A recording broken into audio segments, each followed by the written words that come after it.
नमस्कार दोस्तों, मैं हूं अशोक शेरा और आप देख रहे हैं मेरा फेसबुक और यूट्यूब चैनल। जैसा कि आप सब जानते हैं कि इन दिनों प्रदेश भर में ओबीसी आरक्षण विसंगति को लेकर कई प्रदर्शन किए जा रहे हैं और अलग अलग इस मुद्दे की चर्चाएं की जा रही हैं।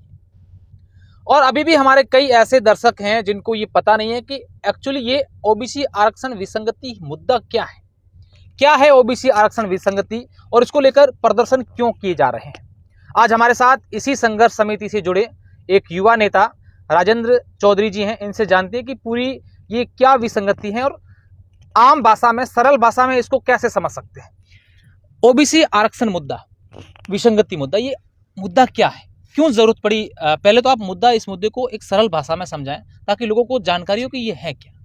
बिल्कुल अशोक जी, ये आपकी बात सही है। कई चीज़ें, ये कि आरक्षण प्रणाली बड़ी जटिल प्रणाली है, तो मैं बड़ी आसान भाषा में ये समझाता हूँ कि इस राजस्थान के अंदर, पूरे देश में एक आरक्षण की जैसे व्यवस्था है, वैसे राजस्थान के अंदर भी प्रत्येक वर्ग को अपना आरक्षण है। इसके अंदर ओबीसी को 21% का आरक्षण है, एससी को 16% का आरक्षण है, एसटी को 12% का है, ईडब्ल्यूएस जो जनरल कास्ट की इकोनॉमिकल वीकर है, जो आर्थिक रूप से कमजोर, उनको 10% का आरक्षण है, एमबीसी जो गुर्जर जातियां हैं इनको मिला हुआ है वो 5% का आरक्षण है। ये टोटल मिलाकर के 64% आरक्षण की सीटें होती है, 36% होती है जिसको अनारक्षित, अनरिजर्व बोला जाता है। अब इनमें इस ये जो अपना अपना आरक्षण होता है ना, 21, 16, 12, इसको वर्टिकल कहते हैं, अपना अपना सेपरेट, ऊर्ध्वाधर। फिर जैसे महिलाओं को आरक्षण दिया जाता है, भूतपूर्व सैनिकों को दिया जाता है, खिलाड़ियों को दिया जाता है, दिव्यांगजनों को दिया जाता है, ये इस आरक्षण में से दिया जाता है। जैसे 21% उसमें से दिया, जैसे 21% ओबीसी का है, अब 21 का 33% महिलाएं होगी, वैसे ही 16 जो एससी का, उसका 33% महिलाएं होगी। हर कैटेगरी अपना जितना 100 में से 21% ओबीसी का आरक्षण है, उसमें से 21 का 33% वो महिलाएं ओबीसी की होगी, वो ओबीसी की महिलाएं होगी। फिर 4%, 21 का 4% ये होंगे दिव्यांगजन होंगे, 2% तक ये खिलाड़ियों को मिलता है, और पहले 12.5%, 21 का 12.5% भूतपूर्व सैनिकों को मिलता था, वो होगा ओबीसी के भूतपूर्व सैनिक। पहले मिलता था। ये एक व्यवस्था थी कि अपने वर्ग में से, जैसे टोटल भर्ती का 12.5% इनको भूतपूर्व सैनिक लेने होते हैं, तो ये कैटेगरी वाइज लेते थे। ओबीसी के 21 का 12.5%। मैं आपको एक एग्जाम्पल पूछना चाहूंगा, जैसे 1000 किसी भर्ती के लिए पद निकल गए, 1000 पद हैं ओबीसी के, तो ओबीसी में 210 पद आएंगे, 210 पद ओबीसी के रिजर्व है। ठीक, उसमें 210 का 12.5% होगा भूतपूर्व सैनिक, मतलब 27 पद भूतपूर्व सैनिक ओबीसी के लिए जाएंगे। फिर जो भी है एससी के 16% के हिसाब से 160 सीटें होगी, तो उस 160 का 12.5% एससी का कोई भूतपूर्व सैनिक होगा, उनको लिया जाता है। ऐसे कैटेगरी वाइज लिए जाते थे। एक अनारक्षित की भी लिस्ट बनती है, अनरिजर्व में से भी वो 36% जो अपन ने डिस्कस किया, वो 36% में से भी 12.5%, इस तरीके की चीजें चलती थी। फिर क्या किया गया कि अप्रैल 2018, मतलब पिछली सरकार के अंदर जाते जाते टाइम एक ऐसा उपनियम जोड़ दिया गया। वो उपनियम ये कहता है कि आपको उस भर्ती के टोटल 12.5% पद लेने, मतलब 1000 की भर्ती है तो आपको 125 पद लेने। पहले तो आप लेते थे कैटेगरी से, 21 का 12.5, 16 का 12.5, ऐसे ही।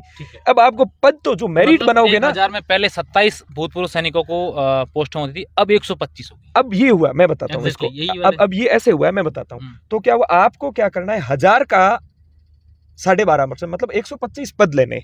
अब अगर आप 125 पद लेंगे तो वो जो 125 पद है वो टोटल भर्ती की मेरिट बनेगी। जैसे 500 फॉर्म भरे हुए हैं भूतपूर्व सैनिकों के, उस 500 में से टॉप 125 है, मेरिट में आएंगे, उनको ले लीजिए आप। 125 लेने के बाद में वो जिस कैटेगरी से बिलोंग करते हैं, पद उसमें से काट लीजिए। अब मान लीजिए 125 फॉर्म आते हैं, तो देखिए ओबीसी की राजस्थान में जनसंख्या 60 से 65% है। ओबीसी में जो जातियां, उनके भूतपूर्व सैनिक भी जाता है, तो उस 125 की मेरिट में हर भर्ती में ये हो रहा है कि 110 से 115 अभ्यर्थी तो ओबीसी के ही होते हैं। तो वो 110-15 पद जो है वो इस 21% जो 210 पद होते हैं इसमें से निकल रहे हैं। चूंकि निकलने तो 27 चाहिए थे, निकल रहे हैं 110 से 115 पद।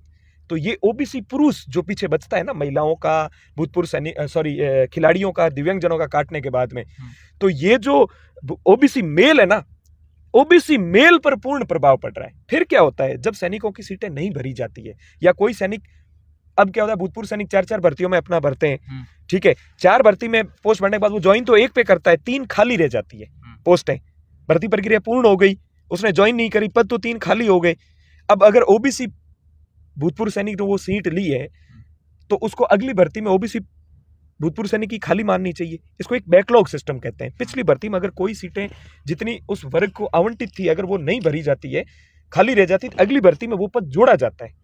तो वो भी ये पूरे भूतपूर्व सैनिक में जोड़ देते हैं। ऐसे नहीं है कि ये ओबीसी भूतपूर्व सैनिक था जो खाली करके गया है पोस्ट, तो अगली भर्ती में इस सीट पर ओबीसी के भूतपूर्व सैनिक को मौका दिया जाए।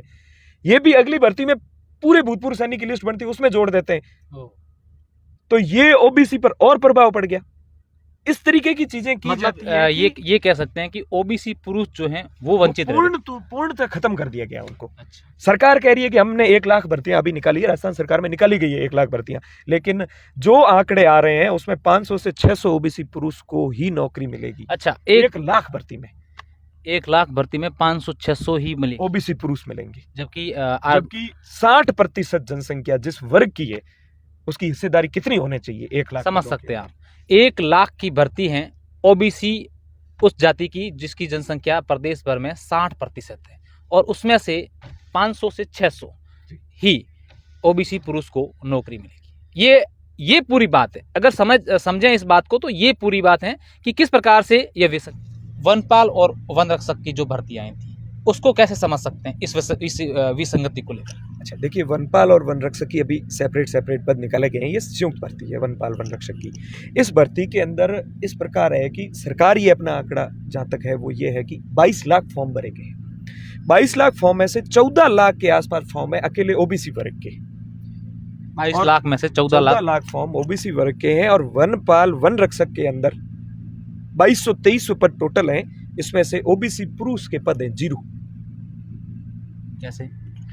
वन रक्षक में शायद पोस्ट है नहीं वनपाल में, और वन रक्षक में जो पोस्टें निकाली गई है उसके अंदर भूतपूर्व सैनिकों की 600 के बैकलॉग खाली पड़ी है। मतलब बैकलॉग यानी कि कैरी फॉरवर्ड जो पिछली भर्ती से कैरी फॉरवर्ड किए गए हैं, 600 से प्लस पद हैं जो बैकलॉग के खाली पड़े हैं। भूतपूर्व सैनिक ही पूरे नहीं भरे जाएंगे, ओबीसी पुरुष की तो नंबर बाद में आएगा। ये कंडीशन है।